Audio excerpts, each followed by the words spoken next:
Good evening and welcome. This is a public hearing of the Zoning Board of Appeals of the City of Evanston. The zoning ordinance directs this body to hear applications for major variations, special uses, and appeals from decisions of the zoning administrator. Depending on the type of matter, this board will either make a final determination or send its recommendation to City Council. Will you please call the roll? Matt Rogers. Present. Beth McLennan. Present. Scott Gingold. Yep. Andrew Gallimore. Mary Beth Burns. Present. Myrna Aravallo. Here. And Violetta Cullen. Present. With that, we have 6 members present and we do have a quorum. Also present tonight are zoning planner Melissa Klotz, planning and zoning administrator Lori Pearson, and assistant city attorney Mario Tretto. This is a formal meeting and there are rules that govern our proceedings. Most importantly, only one person speaks at a time to accurately record the proceedings. Anyone who wishes to address the board regarding any matter on the agenda will have the opportunity to do so at the appropriate time. Our procedure is to hear from the staff on documents on file and then receive testimony and other evidence from the applicant or appellant. Next, persons who wish to make any statement regarding the matter may do so at that time. Any person with a legal interest in property located within 500 feet of the subject property may present evidence, reasonably question witnesses, or seek a continuance of the hearing. When all supporting and opposing testimony and statements have been heard, the applicant or appellant will be given the opportunity for rebuttal or a closing statement. Then, the board will close the record and begin deliberations. All testimony will be under oath.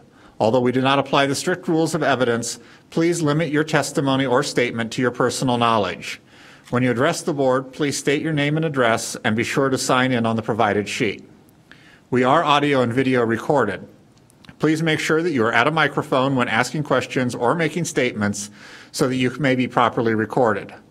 All proceedings are subject to broadcast at a later date. Any matter not concluded at tonight's hearing will be continued to our next regularly scheduled meeting. We do have 3 items on the agenda this evening, although the matter of 3146 Harrison Street has been renoticed and will be heard at our November 18th meeting. So we actually have 2 matters on the agenda tonight. 1231 Hinman Avenue is the applicant present, and 715 Milbourne Street. I see them present as well. So with that, we will move on to the first matter of our agenda this evening, which is the approval of the meeting minutes from October 7th. Has everyone had an opportunity to look through those, and are there any changes or edits? Yeah, somebody was impersonating me there because I seconded a motion and made a comment at some point, and I wasn't there, so. So I don't know who. I was pretending to be you that evening. That works, great.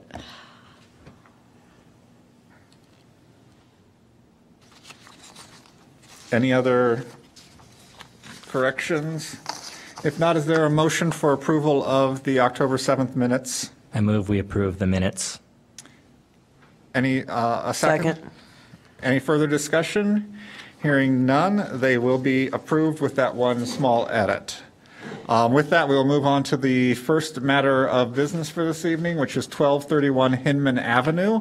If you would please read that into the record.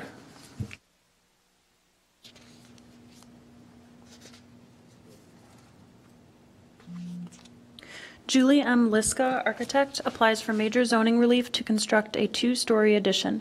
The applicant requests 38.1% building lot coverage, where a maximum 30% is allowed, and 34.2% currently exists. Zoning Code Section 6827.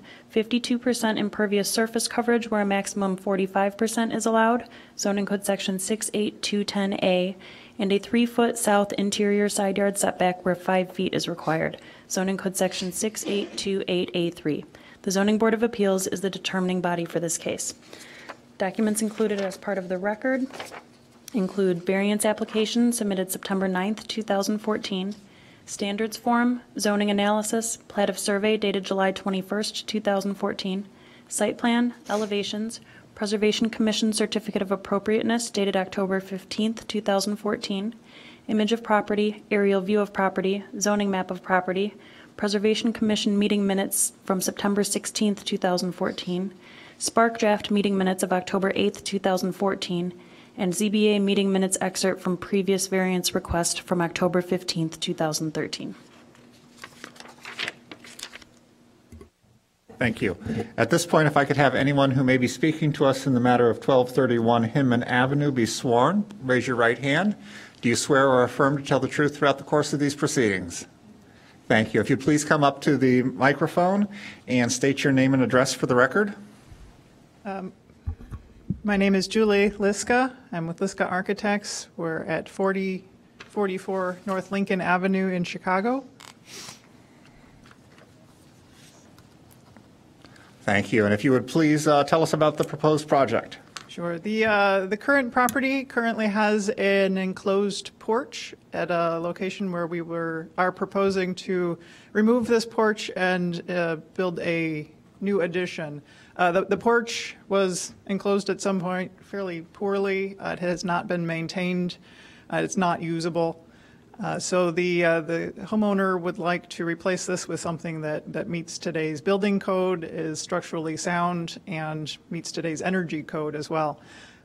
Part of this, we will also be achieving a new stair to the basement that they can actually carry a load of laundry down without danger, and a very modest size living space and master bedroom space. The impervious coverage is increased beyond what is allowed, but it's increased by about 4%. It already is fairly significantly over.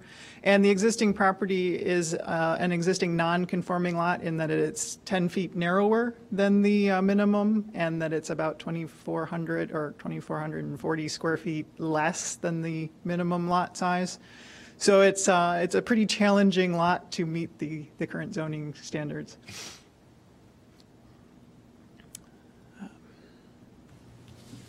Are there any questions?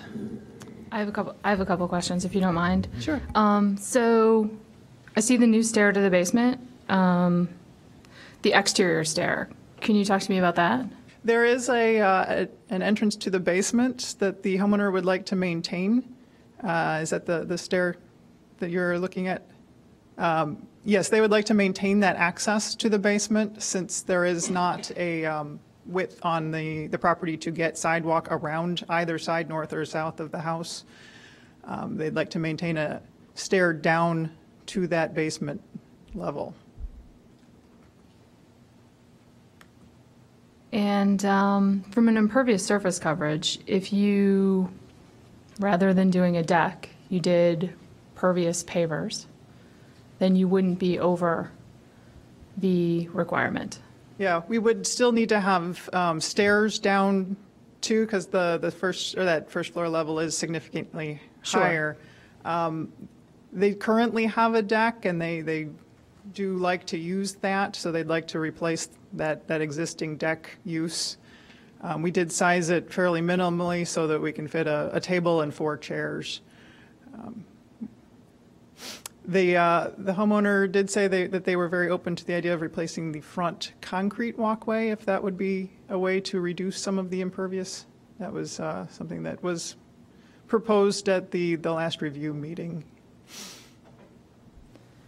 Were you involved at all in the October 2013 variance request for the 2-car garage? Yes, I was. Okay. Can you just describe what was done? My understanding, and I wasn't at that meeting, but my understanding from the notes is that the deck was removed in order to make the garage comply with the impervious space requirement. A portion. There was a rather large deck there to begin with, and so there was a 2-level deck that existed.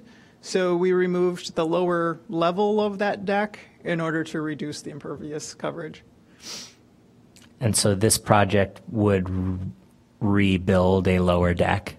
It would rebuild a deck at the same height that the existing deck is.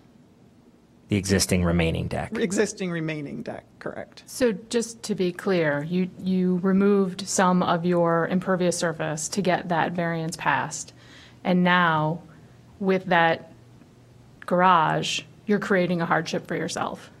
No, they removed the deck in order to equal out the the impervious surface that was being created by the garage, so it was a swap for that case. Right? There was no new deck constructed between that time and now. Okay, but what you're asking for is impervious surface, not only for the building, but for the deck. And that's To a replace- hardship created by yourselves via the garage. Well, we're looking to replace a use that's existing is what we're looking to do. Okay, It's a deteriorated deck that they would like to rebuild in a way that will accommodate the new addition.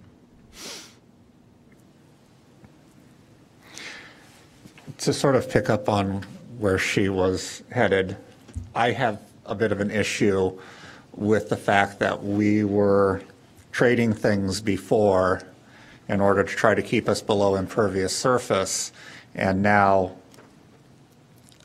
a year later, we are trying to get the impervious surface back up over.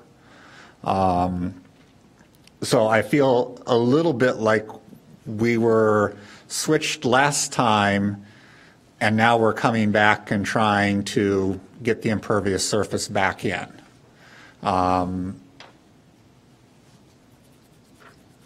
With this new request.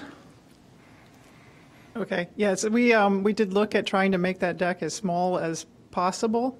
If you can also see from the new addition that were proposed, that is a minimal footprint, and that you can see the furniture layout. We have space for a couch and a TV, and that leaves us just enough room for circulation. And then also the stair to the basement. That needs to meet today's building code. We did look elsewhere in the house to put that stair. There was not anywhere that we could put it that we got the required code headroom clearance for the stair or the required width for the stair. So we were kind of forced into putting it into this new addition, which ate up a lot of our impervious floor area or building coverage area. could you explain briefly how you couldn't get the stair to work under the stairs to the first floor? It's from the first floor to the second floor.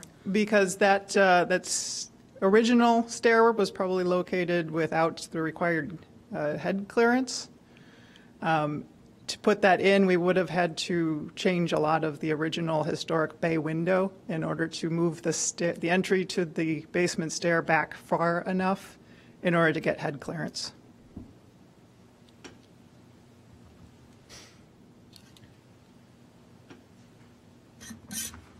I think you can see on the first floor plan that there is a closet currently under the stair. There's a door shown to the east of that stair to the first floor. And when you enter at that location, you do not have enough headroom.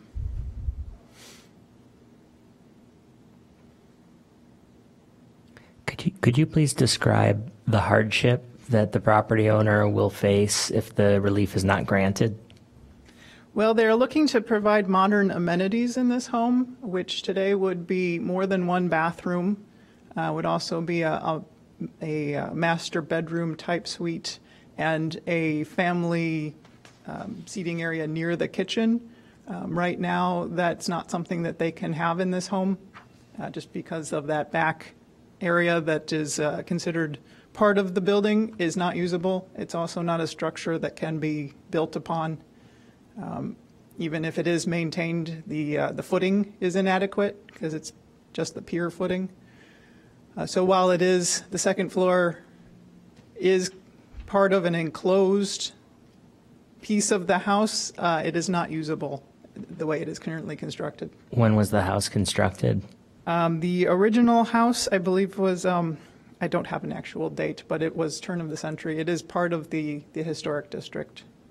And when did this owner purchase the property? Just over 2 years ago, I believe.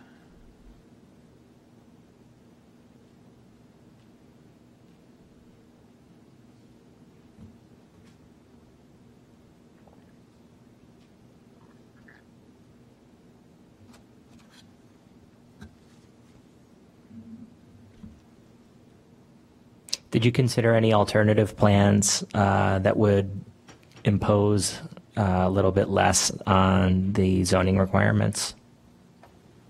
None of them would allow us to build a stair that would be meeting building code within the house to the basement. Basically, the stair had to be removed in order to have a kitchen and family room setting. And that stair needed to be rebuilt. So that meant that we needed to have enough width to the house in order to get the stair and that TV, couch, circulation space set up. That's why we needed to get the setback at 3 feet rather than 5 feet, so we could get that extra 2 feet width. Currently, that addition we're proposing to tear down is at 2 feet to the property line, so this is an improvement from that aspect. But in order to fit the... But that's not, that 3 feet, that's not what's driving the lot coverage, is it? No, it's basically the usage of being able to fit a couch, TV, chair.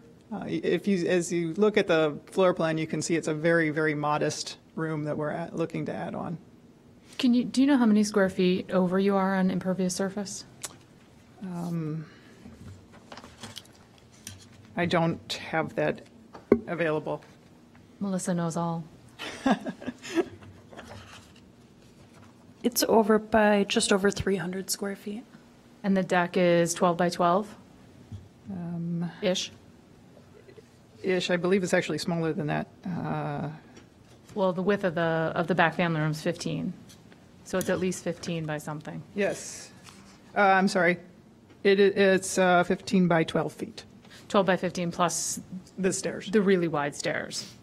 So if you were to change that to impervious pavers, and you were to change the front walk to impervious pavers, you would be in a situation where you wouldn't have to ask for a variance for lot coverage for impervious surface. Is that correct?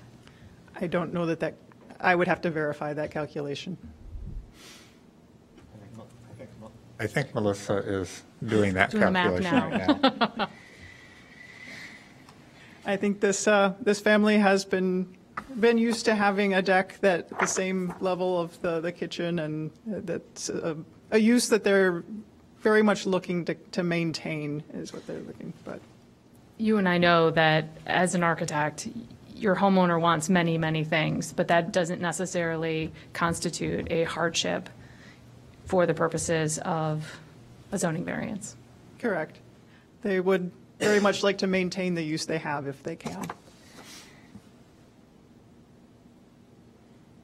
They could go back to a one-car garage. That's also no longer a modern amenity, and is 2 parking spaces a zoning requirement? It is in many. Now that Not you here. have the two parking spaces, you have to keep them. Correct. You can't go backwards. Switching over both the front walkway and the deck to pervious pavers would reduce the impervious surface by about 60 square feet, so a variance would still definitely be required. Wait, say that again? I thought we were over by 300 square feet. Right, so if you go to pervious pavers, you get a 20% credit. Okay. So a 20% credit to both of those areas combined. I think isn't that 20% credit if they're just regular pavers? If you actually go to full-on pervious pavers, then it's a 1-for-1. It's Is it still not? only a 20% credit. That's a text amendment that we are looking into, but currently the code just gives the flat 20% to all pavers. Regardless of what type of paver they actually are. Correct.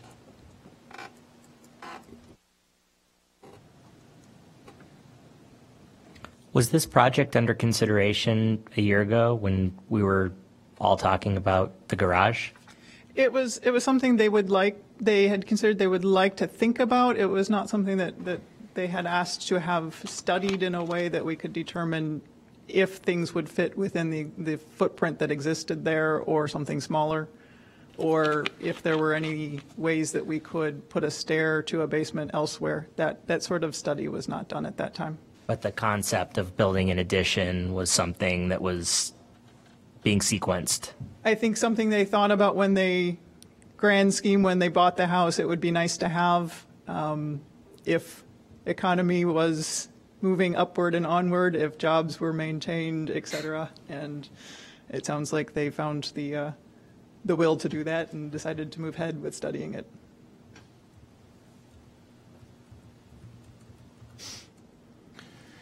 Are there additional questions? If there are not, I'll give Ms. Liska the opportunity to sum up for us, and then we will begin deliberation. Sure. The project proposed is to remove an existing enclosed porch and a second floor space that is structurally insubstantial and deteriorated. We'd like to replace that with a new enclosed addition.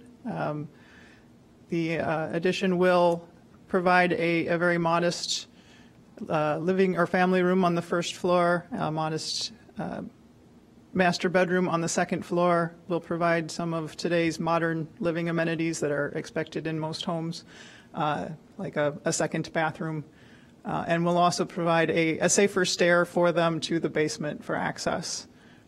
We'll also maintain their access to the basement so that they can enter and exit the basement from the rear yard. It does require additional impervious coverage. It does require a setback of 3 feet instead of the 5 feet. This is an improvement over what is currently there, and replaces a structure that is quite a bit of an eyesore. Thank you. Thank you. At this time, I didn't ask because I didn't see anybody, but I assume no one else is here to speak on this matter. So with that, we will close the record and begin our deliberations. We've had a bit of discussion about a number of topics in terms of impervious surface, what is required by building code, things like that. Obviously, if building code requires it, we don't have the opportunity to change those sorts of things. But I will ask for general thoughts from the board. So it sounds like there are more than one of us that are troubled by the fact that this applicant was here a year ago and appeared to make a trade-off in order to secure a zoning variation that we granted with respect to the impervious surface space on the property. And within the standards we have to consider, as Mary Beth pointed out, that hardship seems to be self-created. That said, I'm also kind of wrestling with the idea that that's a hyper-technical application of the rules, and that if this applicant had been applying for everything at once a year ago, we might have given it some due consideration in the interest that this is a good attempt to modernize property that doesn't have modern amenities. So I'm not sure how I feel yet, but it does seem like an overly rigid application of the standards to think of it in black and white terms that way. I can't remember if you were here a couple weeks ago, but the fact that Mr. Vennemore is here reminds me of the project that we discussed that was exactly this situation, which was they applied for them both at the same time. And we said no because you're creating your own hardship. So this applicant took the other way around, which is to get the garage, which everybody knows we will approve because you have to meet the requirements for parking, and then come back and, ask for the sun, the moon, and the stars. And I think that while they've done a really good job by decreasing the degree of nonconformity along the one side, and they're pinned up against the wall on the other side by trying to keep access to the basement. So there's really no moving anything from side yard setbacks there. I think they do have an opportunity to reduce the degree of nonconformity of impervious surface. I don't think this is the minimum necessary. It's what they'd like, but it's not the minimum necessary. And I think we've traded off we've given them the garage and other stuff, so. I would be willing to entertain the changing the, or requiring the change in the proposal to go to the impervious, or the pervious pavers, and even though technically it still would require the variance, sort of knowing in my mind that the pervious pavers were going to actually get it down to an acceptable, like getting to the Right. end, even though theoretically we're still over, we're not kind So of. I think even if you go to the pervious pavers, now you don't need the steps. So now you're reducing the actual degree of coverage anyhow. Right. And you could probably tighten up, because you don't have to have railings and you're not worried about people falling off, you can probably tighten up a little bit of the square footage of the patio as well. Right. They might even, or get a little bit more square footage because it's not, another foot here and there or whatever. So I think that sounds like a good suggestion. And I wasn't at the meeting you're referring to, but I know things like this come up, and it would be a shame to allow zoning applicants to sequence their applications in order to evade the rules. I agree. However, every property is unique. This one is narrower than standard, and it's a structure that exists on the property, and that is not, it's not a modern home. And No, so, I completely get that. I've got no problem with the addition, because they've done a really good job trying to keep that tiny and keep it appropriate. It's really okay, just so impervious with surface. the modification, Yeah. where we would require, rather than the deck, to have pervious pavers, then perhaps that is really the minimum change possible and necessary in order to get this project done and modernize and otherwise make saleable, a property that's behind the times. Yes, I would agree with that, because, yeah. The addition's pretty tiny.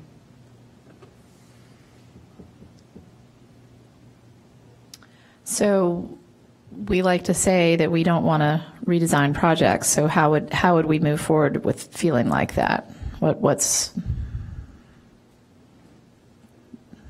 looking at you, Chair?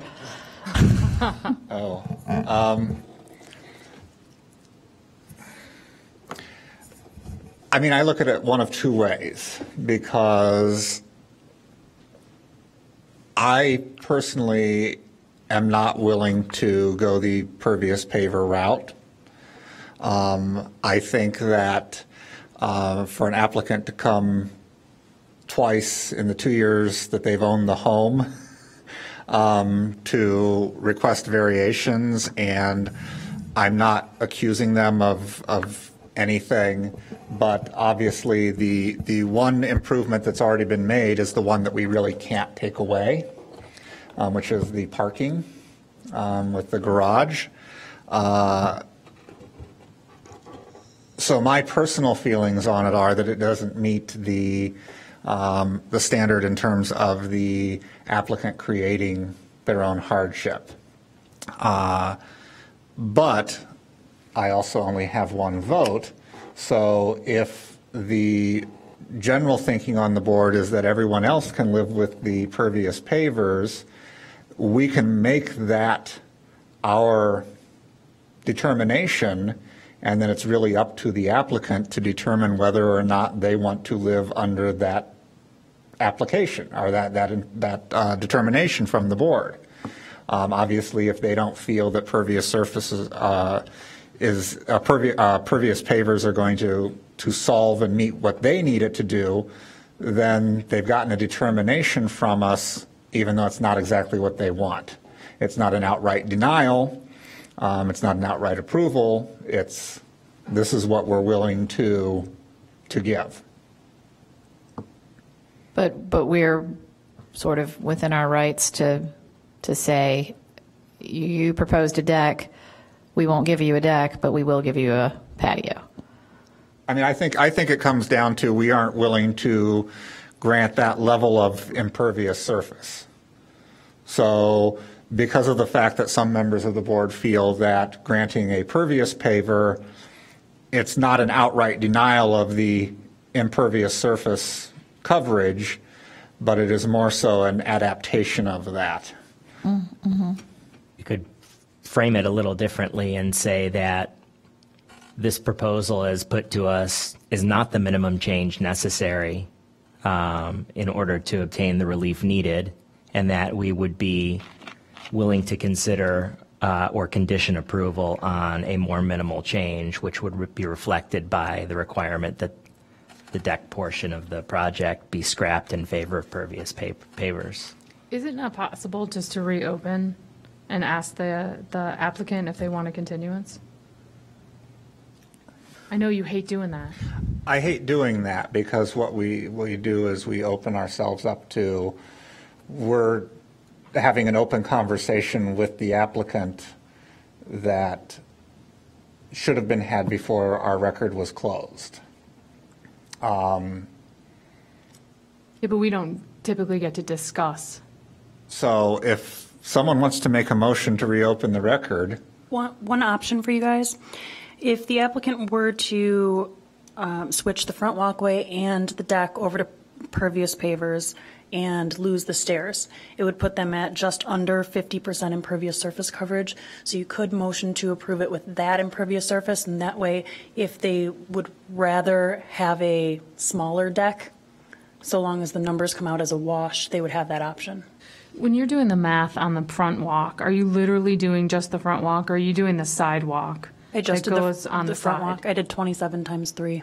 Okay, so if they, see, this is where we get to the minimum change, right? They could actually get better numbers by changing the sidewalk along the side as well. And that's a determination they can make if they want to swap out the sidewalk on the side of the house with pavers to be able to get a patio in the back.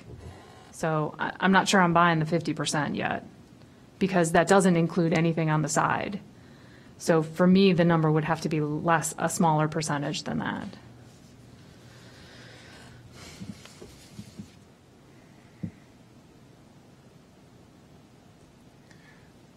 So, there was a question about whether or not we wish to reopen the record.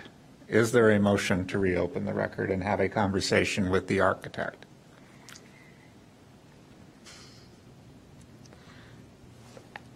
I don't know. I'm comfortable. I don't need that personally. Okay, so not hearing a motion, then the record remains closed and we remain in deliberation. Okay.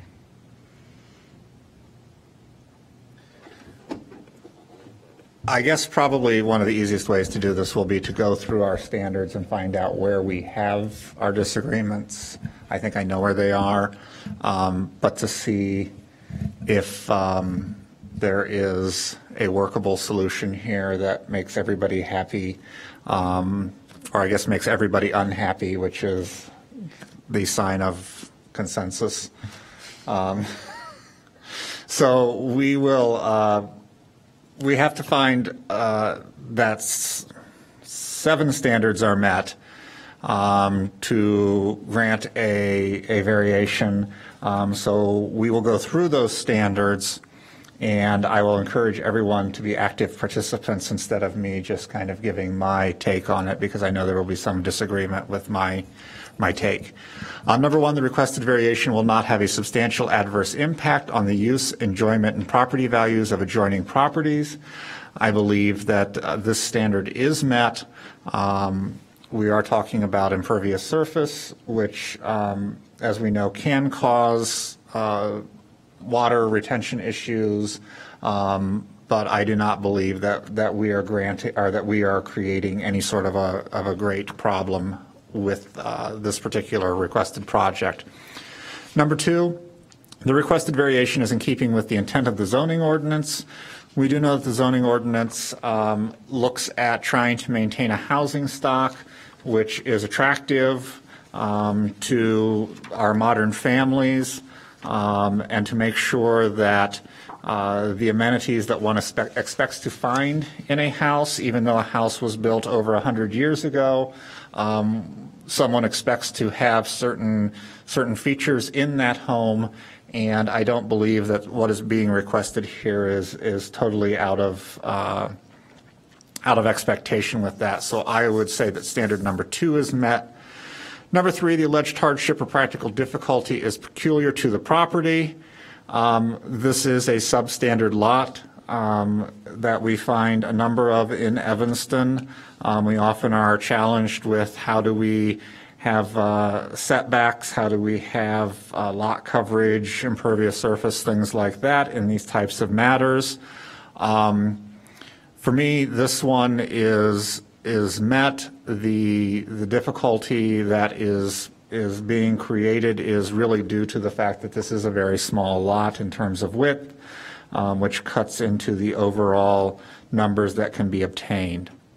Number 4, the property owner would suffer a particular hardship or practical difficulty as distinguished from a mere inconvenience if the strict letter of the regulations were to be carried out. This one I do have a bit of a problem with. I understand the applicant's desire to keep a number of the things that they have as well as to update. But in terms of impervious surface, I feel that the requested amount exceeds what I'm willing to grant in this particular case. I know other people probably have disagreements with that, so I will ask anybody who feels the standard is met to just say that they feel it is met. I feel this standard is met. To me, the raw percentage on the impervious surface coverage is certainly affected by the substandard nature of the lot. And if we were looking at a larger lot, obviously the percentage would be at least a little bit lower. I agree with Scott. I agree. I'm with Matt on this. Number 5, the purpose of the variation is not based exclusively upon a desire to extract additional income from the property. We expect all home improvements to raise property values. That's not what this is meant to address. This is more to address the fact that if someone were creating an apartment to try to rent. So I believe that standard number 5 has been met. Number 6, and this is the one that I think we're going to have the discussion on, is the alleged difficulty or hardship has not been created by any person having an interest in the property. As I stated, the fact that the home was purchased 2 years ago or about that time, and we have requested 2 variations. The first one, which was granted, and in that one there was a little bit of horse trading about impervious surface. I believe that the applicant sort of chose what they viewed as being important in modernizing their home. And so I believe that this standard has not been met because the choice was made that a 2-car garage was the most important thing for them to come in and ask for a variation on. I would have much rather have seen everything kind of come as a package so we knew what the end was here. And I understand that that's not always possible, but I would have rather we had a request this year as opposed to one last year and one this year. So I don't believe the standard is met, but I will listen to anybody else who has a differing opinion. So I agree with you that a rigid application of this standard requires that we find it not be met, but I feel that in these circumstances that a rigid application of the standard is not necessary or right, especially with our ability to modify the proposal a little bit and think of the 2 requests in a way that had they come in at the same time, we would be talking about something I think most of us probably would agree, if not all of us, was a minimal change necessary to accomplish some good things on the property. And so if we get to the point where we can make a favorable motion that replaces some of the impervious space with pervious space, as we've discussed, I think that that softer application of this standard as well as the next one would justify granting the relief. So I can find this standard met under a softer reading with some changes in the proposal. I'm fine with that as well. I agree. With changes, yes. I think I agree with Matt on this one. Standard number 7, which is the last standard, the requested variation requires the least deviation from the applicable regulation among the feasible options identified before the ZBA. This one, again, going back to the fact that I think we would have been in a much better position to have everything before us, so that we would have known what the true minimum was and could have had a better position on that. But I believe that requesting an impervious surface variation for this particular project is where I have the greatest issue. So I do not believe that this standard is met. So I'll just go ahead and disagree with you for the reasons I already said. I believe they're met if we restructure the proposal a little bit. Do I need to say? Oh, I just yeah. wanted to make sure that you were not just a general nod. That was a, yes, I agree with Scott. That's a yes, I agree. with. Okay. I'm letting I Scott. agree with Scott as well. Same. The only thing I just want to mention is as I look at the site plan again, there's no walkway shown from the garage to the house.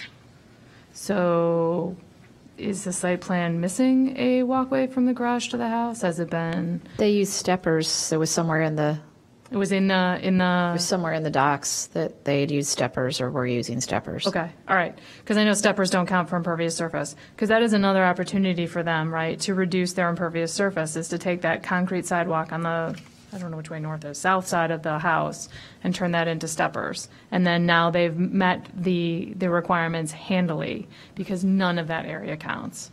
Not just 20%, but none of it. So, and I think they would be, because they specifically ask that they don't have access around the house, which is why they're asking specifically for the door from the backyard into the basement. I think it makes sense to omit that sidewalk on that whole south side, steppers. So that would mean a reduction in impervious surface that is much closer to the 45% rather than the 50%, in my opinion. So does that put you at if that's a condition we oppose, does that put you in favor of the project? That puts me in favor if that number gets low enough. It needs to be closer to 45 than to 50, because I think they have real opportunities for getting there, and have the ability to make decisions. Steppers are nice. I think steppers are great. So we have sort of split votes on a couple of the standards. So if we want to make a motion encouraging less pervious surface on the property, I don't know how someone wants to make that, if they want to make it based on a percentage, which kind of becomes a nightmare for staff to then have to figure out if they want to make it on specific items on the property, which again kind of becomes a nightmare. Yeah, the problem with that is, I mean, if it's possible, I mean, without sitting here and doing the math and having it guaranteed, if, say they went to steppers all over the place, maybe they get to keep their deck. I mean, you know what I mean? It all gets kind of. Right, which is why I think a percentage probably makes Yeah. more sense than telling them what to do, because then they can make the decisions on how they want to choose to spend that. Yeah, So the question yeah. is, how much of a percentage more do they get? 1, 2, 3?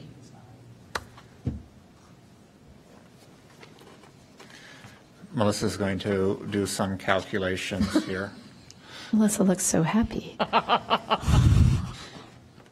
She thought with just 2 cases it was going to be an easy night for her. So we're just making it difficult. Normally, we'd be out in half an hour. I know.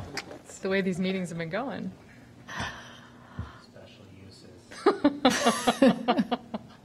Restaurant special uses is where it's at, because those people don't show up to protest restaurants and, Evanston, dining capital of the North Shore. yep.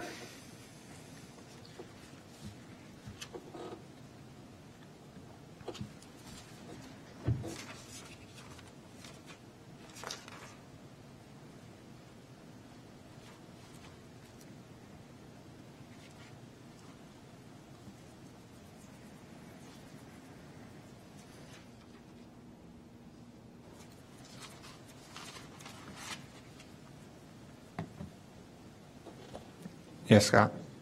Sorry. Rather than put the pressure on Melissa right here and now to get this accurate, can we, maybe this is a question for council, can we make a motion that contemplates some percentage number that Melissa will calculate and communicate and that we'll finalize in the minutes after today, but that deals with sort of the removal of these three, I think we've mentioned three potential impervious spaces, the deck/stairs, the front walkway, and the side walkway. So if those were removed and made pervious, then what the percentage of impervious space that we'd allow on the property would be? Is that, as a point of procedure, acceptable?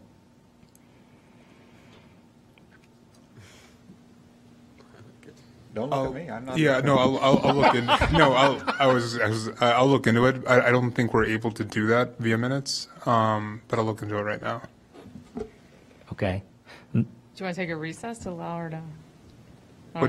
What has been done previously is moving on to the next case and then coming back to this one. I think Chairman Rogers has done that, or if you want to take a recess, we can.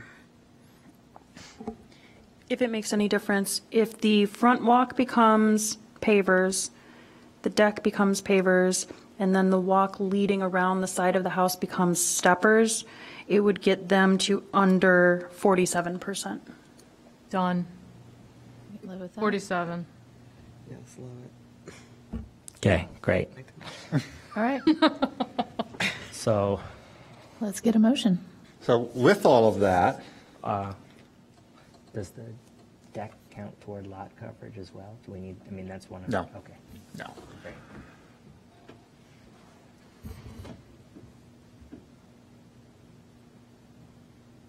So with that, I want to ask you. I'm sorry, what? Nothing. Never mind. With the determination that the impervious surface can be reduced to 47%, where a maximum of 45% is allowed, if the sidewalk is replaced, or the sidewalk is replaced with steppers, the deck and the front sidewalk are replaced by pervious pavers. That would be what we would need to do in order to get it down to 47, which was just 2 percentage points over what is allowed by the zoning code. So with that, I will ask if there is a motion. I'll make a motion that I think works for a majority of us. So I'll move in the matter of ZBA 14 ZMJV-0124 with respect to the property at 1231 Hinman Avenue, that we approve the variations requested with the condition that the impervious space request be reduced to a maximum of 47% impervious space on the property.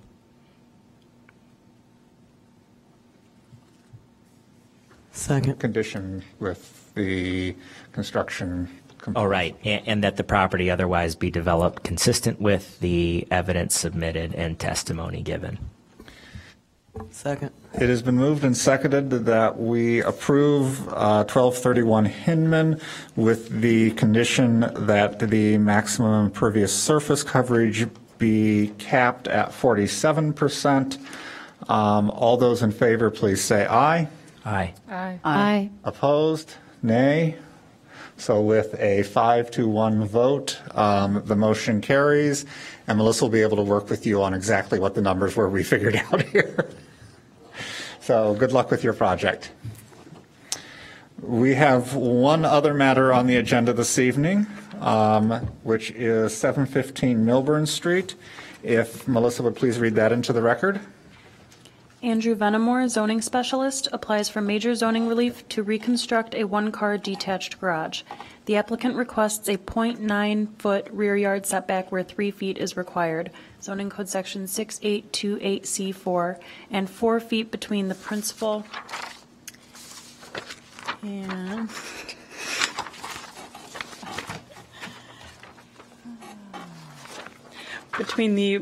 principal and accessory structure where 10 feet is required. Zoning Code Section 6462C. The Zoning Board of Appeals is the determining body for this case. Documents included as part of the record include variance application dated September 5th, 2014, standards form, zoning analysis, plat of survey dated July 11th, 2014, site plan, elevations, image of property, aerial view of property, zoning map of property, and Spark meeting minutes of October 8th, 2014. Thank you. At this point, if I could ask anybody who may be speaking to us on the matter of 715 Milbourne, please be sworn. Do you swear or affirm to tell the truth throughout the course of these proceedings? Thank you. And if you would please come up and state your name and address for the record. My name is Andrew Venamore, Venamore, 602 Academy Drive, Northbrook. Thank you. If you would please tell us about the proposal. Thank you, Chair. The case before you this evening is a replacement structure that is very decrepit at the moment. It actually has a flat roof, which has, over time, started leaking. In fact, the owner has, as we were chatting about it further this evening, just suggested that when he bought the home 20 years ago, it probably would have been more ideal for them to have replaced it at that point. It was somewhat decrepit back then, and it certainly is in much worse shape as we stand here today. So our project seeks to replace that rather unusually shaped structure. As you can see by the survey, it's somewhat of a garage with somewhat of a storage space on the end. It is a fraction over 24 feet long, 24 foot 4 inches long. Our project will replace that with a 24 foot long garage. The proposed size is minimally larger than what's there, as you can see, because we have two of those kind of cutouts on the corners.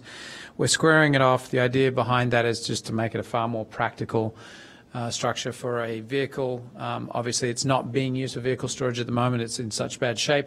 So the idea is to actually have it for vehicle storage with a little bit of storage on the end. There was right at the beginning of the project some slight consideration given to actually having a two-car structure, but that would have really kind of messed up the look of the rear yard, would have made the coverage numbers way different. And so the idea was just to kind of keep it, for all intents and purposes, somewhat similar to what's there now. So the variations, I have a rear yard setback of 0.9 of a foot instead of 3 feet. And as Melissa mentioned, I have a separation of structures of 4 foot instead of 10 foot. The setback as it currently stands now from the back of the house to the property line is right on 16 feet. There is very little opportunity to do anything here that would be even slightly conforming. These requests are large, but there's really not a heck of a lot else that can be done here, and all we're doing is replacing what's there. So essentially what's driving this from a hardship standpoint is the nature of the lot. It's 2,000 square foot smaller than what the R1 zoning district permits. But as you can see from the plan that was provided by staff, the map of the area, there are quite a few lots in this this block covered by Arrington on the east, Sherman on the west, Central on the north, and Milbourne on the south, where at some point in the early part of the 1900s, some owners decided to sell off the rear portions of their lot and create other lots. It's what's driven this home's request, because there's basically not a lot of room to do anything on this property. We have, however, and that was part of the consideration about not going to a larger garage than just this one car with storage, being able to keep under all of the other coverages. We're not over on lot coverage, we're not over on impervious. So we are just here replacing that structure and kind of driving at those same non-conforming conditions that exist on the property right now. Be happy to answer any questions if the board has any. Yeah, so the distance between the garage and the principal structure, obviously the garage is being put in the same place, but requires the variation. What, if anything, are you doing in your project to address the fire hazard that having the accessory structure near the principal structure too close to the principal structure imposes. The process that's already underway through the building department is requiring us, of course, to put 1 hour firewall on the side adjacent to the house, and I'm pretty sure we're having to put one on the north side as well, just because of the adjacency to that neighbouring property. There is nothing there. There is a driveway into that home that fronts on the street to the east, but the building code is requiring us to make those changes. Also to note for the record, I did not mention earlier, everyone received a copy of an email, which is the neighbor to the north, who does support the project. I'm not sure if building code actually addresses this, but you'll have a 1 hour fire rating on the soffits too, right? Yes, correct. That is something that Dean has picked up. And just for the record, I know I saw it somewhere in here, the requested square footage increase is around 17 to 20 square feet just by squaring that off. Is that correct? Correct. We're actually, if you add both those, the structure and the kind of little attachment on the end is 24 foot 4 inches. We're actually shimming that back a little to 24, but filling in those gaps is what's driving that additional square footage.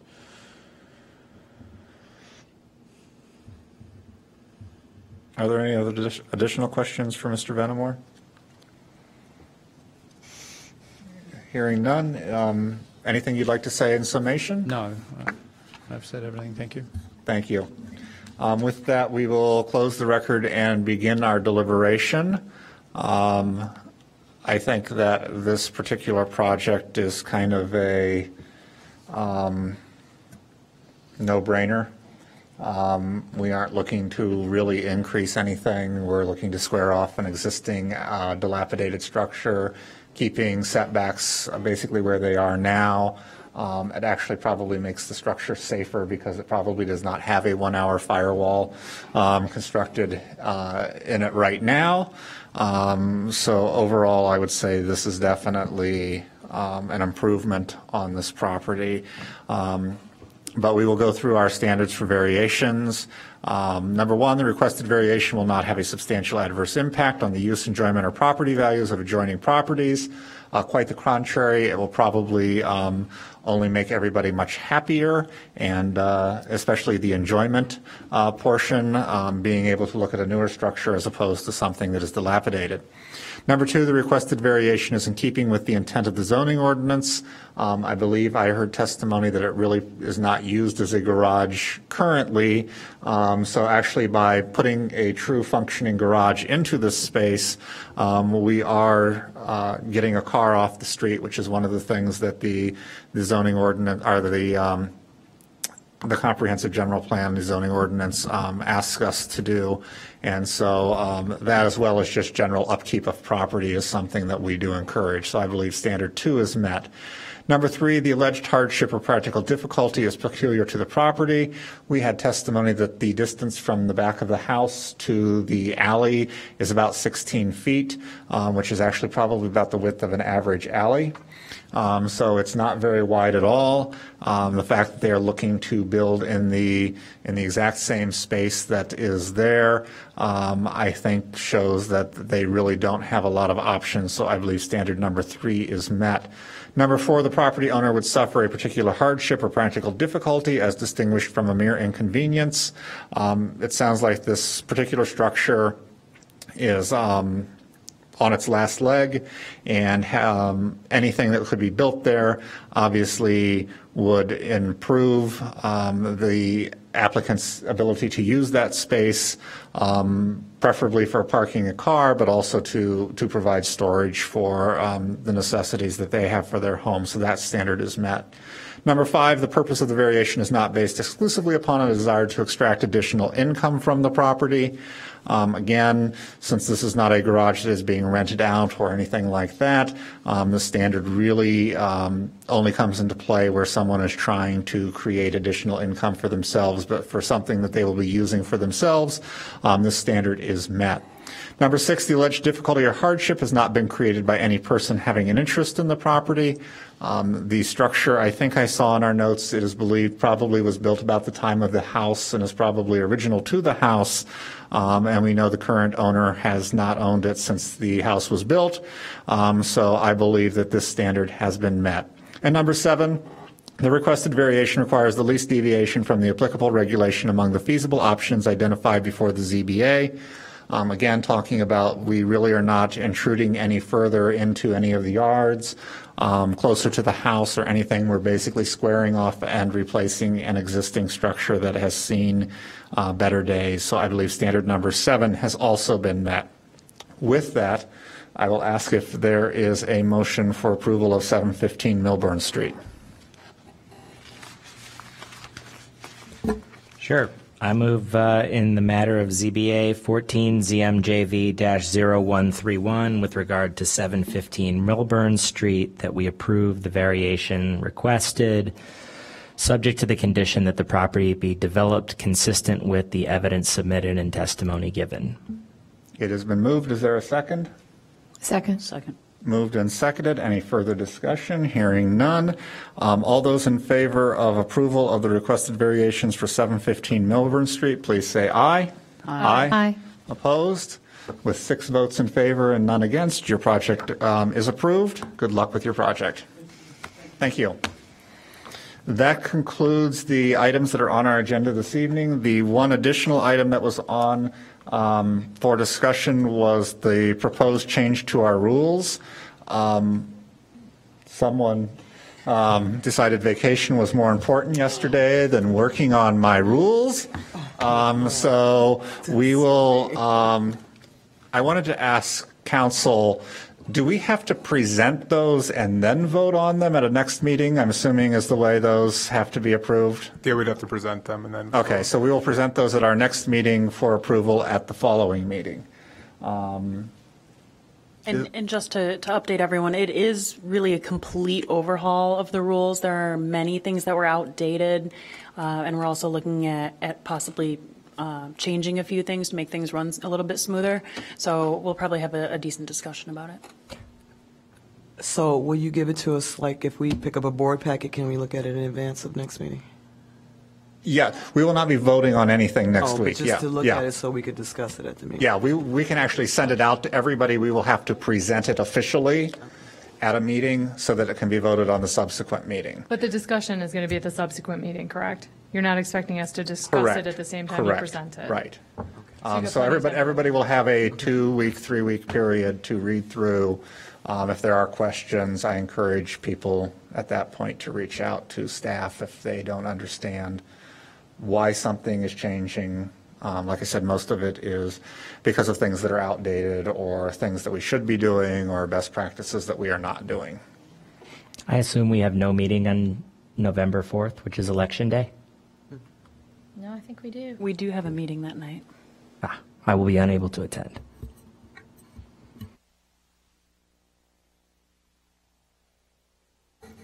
And I think we have pretty full agendas coming up. Yes, we do. So with all of that discussion, is there anything else to bring before the board? Hearing nothing, is there a motion for adjournment? I move we adjourn. Second. Been moved and seconded. Any further discussion? Hearing none, all in favor, please say aye. Aye. We stand adjourned until our meeting on November 4. 4th.